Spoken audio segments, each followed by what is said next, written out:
La RDC est en ébullition. Entre détournement de millions, tensions explosives avec le Rwanda et scandales dans le secteur minier, voici tout ce que vous devez savoir cette semaine sur la situation brûlante du Congo. Constant Mutamba dans la tempête. Le ministre des Droits humains, Constant Mutamba, fait face à des poursuites judiciaires. En cause, le détournement présumé de 19 millions de dollars destinés à la construction de la prison centrale de Kisangani. Et pendant que Kinshasa s'indigne, le Rwanda jubile.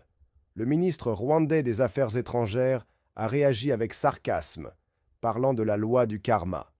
Une pique directe, puisque Mutamba avait récemment demandé l'arrestation de Paul Kagame pour crime de guerre.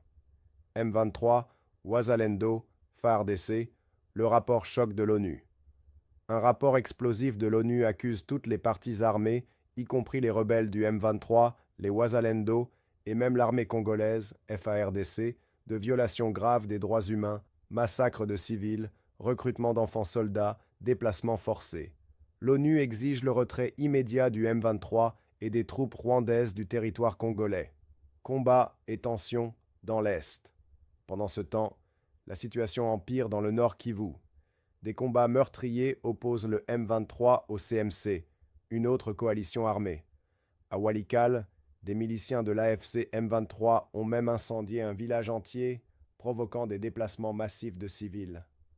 700 000 enfants en danger. Dans la province de l'Ituri, 700 000 enfants déplacés vivent dans des conditions inhumaines. Pas d'accès aux soins, pas d'école.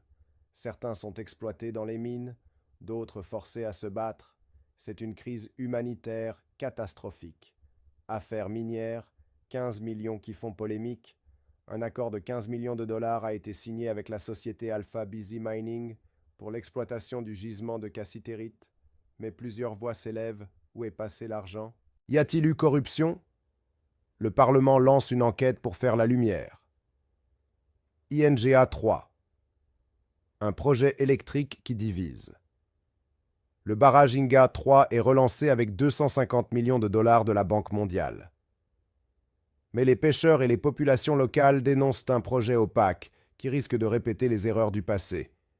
Politique, guerre, corruption, crise humanitaire, la RDC traverse une période critique. Et vous, qu'en pensez-vous? Dites-le en commentaire, abonnez-vous, et on se retrouve pour la prochaine actu brûlante.